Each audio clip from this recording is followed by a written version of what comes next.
Hi, this is Reena here and welcome to my channel. So today we are going to play together Beer Today, Gone Tomorrow. So I found this game on an Etsy shop 207 games, and what I particularly liked about this particular game was that it looked like a mini mystery to me. I mean, see the price of the game, it was pretty much minimal. So keeping that in mind and setting my expectations right, I just thought let's go ahead and purchase this and do a playthrough.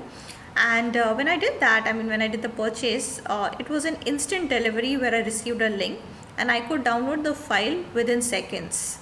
So quite interesting start, I would say. If you would like to browse through their collection of games, the link to the shop is provided in the description of the video. Also, if you would like to continue with me on similar games from different shops as well as probably different games from the same shop, don't forget to subscribe to my channel. So let's begin this journey together of playing this game. Beer today, gone tomorrow.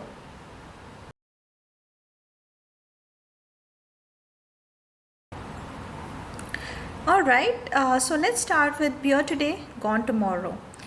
This is a mini mystery, so I can see there are only 11 pages of PDF, and I believe this is going to be a very quick journey. So let's see how this goes. Okay, so we have instructions. I think let's read the instructions before we proceed, in case there is some information that we should be aware of before looking at all the content. Let me just zoom this.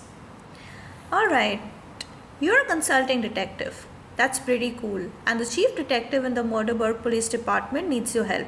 Frankly, he's not tremendous at his job, but you are. Read his letter, use whatever resources you like, online or off, to solve any puzzles he's sent your way, and soon enough you should be able to understand who the criminal is. If you need help along the way, there are several hints at the end of the letter. The hints get progressively more telling as you go through them. After the page of hints, you'll find the solution. Only read that once you feel pretty certain you solved a crime and can name the culprit. And with murder, as with all things, the most important thing is to just have fun. Great. So I think this is pretty straightforward. I think there were 2-3 things I noticed. One is the resources can be online or offline, so we may need internet for this. To solve any puzzles, alright, and there were there were hints at the end of this letter, so I think we need to be a little careful while we scroll down, and after the hints you will find the solution. Great. And the most important advice is just have fun. So before we proceed, what I'm going to do is I'm going to also have my mobile phone over here, so in case I need to search something online, I'll do that quickly. Let's see how we proceed with this. Alright, so let's have first a look at all the content that's been provided to us, and then let's start going through this mystery. So we have a letter which is probably from the department of the Murderburg police department. Then we have suspect 1 Harry Shires, suspect 2 Carrie Graves, suspect 3 Mark Tuckleton. Alright, we have some evidence, just crime scene. Alright, I think that's where we need this internet access. We may have to check the elements over here from the periodic table. Anyways, we'll come back to that when we are reading through this. We have the crime scene. Okay, great. Then okay, I think I'll stop here because I can see hints and I don't want to go to the hints which will be followed by solution. So let's just go back at the top and start going through this. Looks quite short. Let's see what's in store. So I'll just zoom while I read this. Okay. So dear detective, folks have been dropping like flies around here again. I honestly don't know how we have a population in this town at this point. It's like dog hair. How does my hound still have the same amount of hair when all of his fur appears to now be on my sheet? Makes no sense. Okay, I think there's a little comedy angle to this as well. Anyway, a baker's dozen people have died over the last few weeks, all from poisoning we think. Okay, I'll just highlight this part. But the poison doesn't show up in the autopsy, so that's not great. Strange. After a thorough investigation, we found that the only thing connecting all 13 of our victims is they all visited a brand new pub called Beer Today Gone Tomorrow within 48 hours of their death. Strange name, Beer Today Gone Tomorrow. It's like you're consuming beer and tomorrow you're no more. The place is owned by three friends. Okay, Harry, Mark, Carrie, as they are our top suspects. But the truth is, we got nothing on any of them that'll stick. We shut the bar down and we've tested every drink and snack we can find. We even tested the napkins. But just like with the autopsy, no known poison is shown up on our reports. We asked Dr. Wilson, a chemistry professor, okay, I think this is a new character, to consult with us on this, and she called me this morning to say she'd cracked it and I should come to her classroom right away. But by the time I got there, the poor nerd was at death's door. She'd been poisoned too. She only had enough strength to say to me, "It's all on the table," okay, before she went ahead and died for good. But the only thing on her table were a coffee cup, an empty box, a gold pen, and photos of the three people. Okay, so I got nothing. Can you figure out what Dr. Wilson was trying to tell us and solve this so we can stop the maniac killer? That way, the good people of Murderburg can die of some completely unrelated thing. Okay, so I guess we have to find out what Dr. Wilson was trying to tell us. Okay, let's see what the suspects have to tell us now. So Harry Shires tells us, or rather it's a description about him. This guy doesn't even need those glasses. He just thinks they make him look smart. He's wrong. I don't know why he can't see that. Man, I'm funny. Anyway, he's 29, born and raised here in town, and dropped out of high school at 17 to pursue a career as a goose juggler, he says. Strange. He was flexing the entire time we talked and apparently did all that to his hair on purpose. Wild. Okay.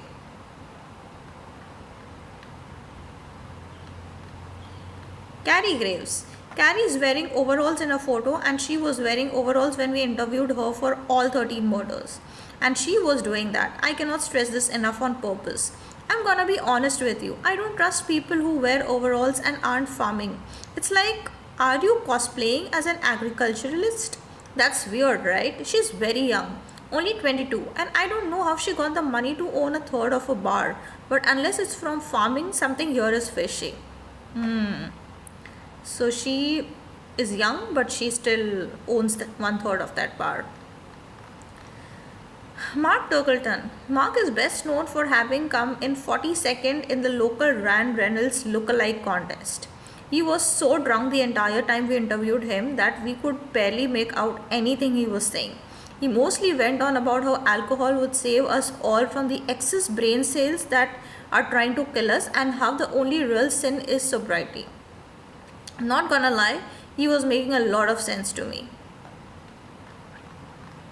Okay, so I guess these are the three suspects that we have. Let's proceed with the crime scene. So this is how we found poor Dr. Wilson. I thought she was sleeping at first, but that's always a dumb assumption here in Murderburg. Most people are definitely dead. Oh, weird. Alright, so I think let's start checking these symbols for these chemicals. So I'm just going to check on my mobile. I'll just add a note here.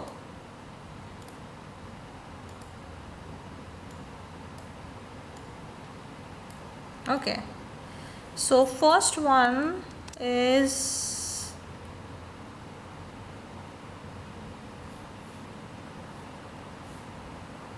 it's a chemical element and PO. Okay, iodine is definitely I, then sulfur is SO, oxygen O, poison. Okay, then we have in third one is nitrogen, NON,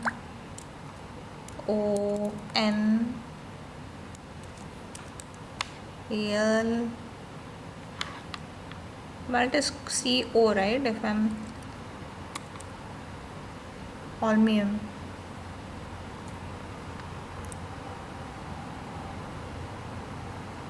Holmium is HO. Okay, so non-alcoholic, I believe it would be. So pretty straightforward. Okay, ACT IX is AC, carbon.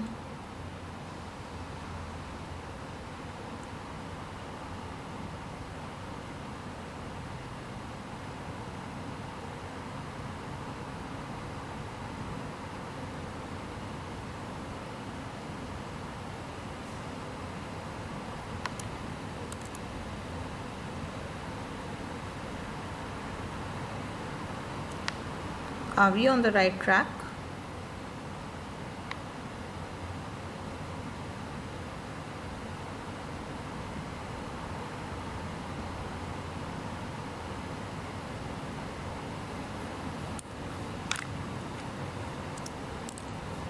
Accuse. Poison and non-alcoholic. Accuse. Fifth is. Oh, did we miss something? Oh yeah, okay. My bad. Fourth is. Looks like beryllium. E.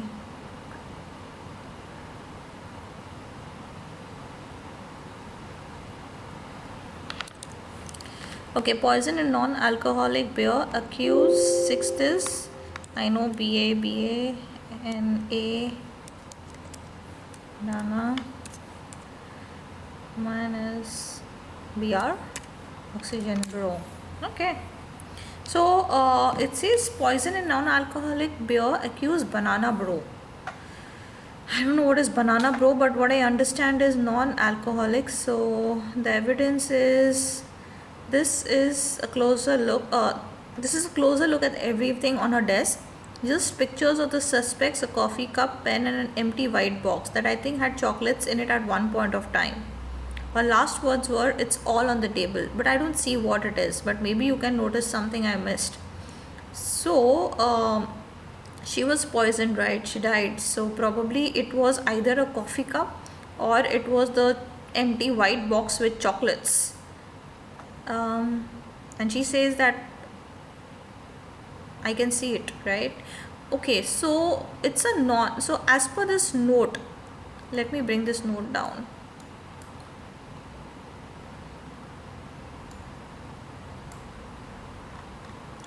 Okay, as per this note,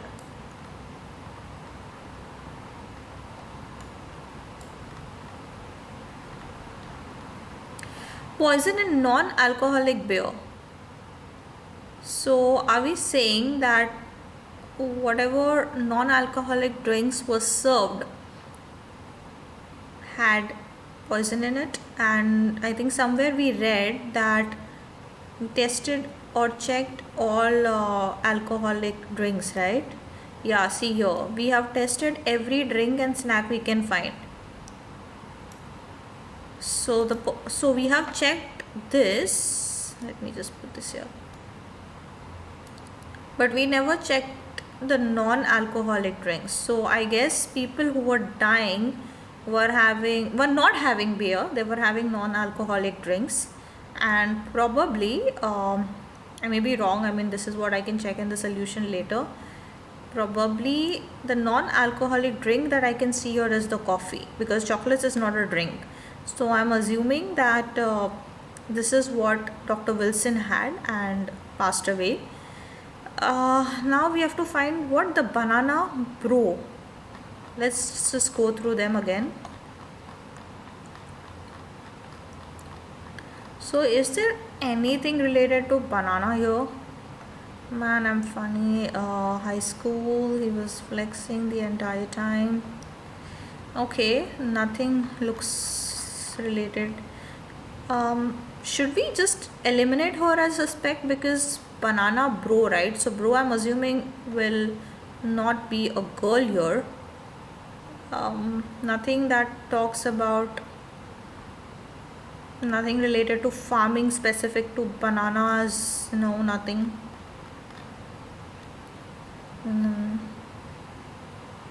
Oh my god, I think I just saw something. Have a look at the photo and see the t-shirt. And I guess there's one important thing over here is he mostly went on about how alcohol would save us. So those probably who are not having alcoholic drinks is his target. And he was so drunk, so he was probably, just into beer. Okay, so I'm like 100% sure about this guy being the suspect. I'm not very confident about the coffee, being there here, but I think let's go ahead with that. So coffee and definitely this guy. Let's see what the hints and the solutions have. So hints are: hint 1, when Dr. Wilson said it's all on the table, she may have not meant her desk.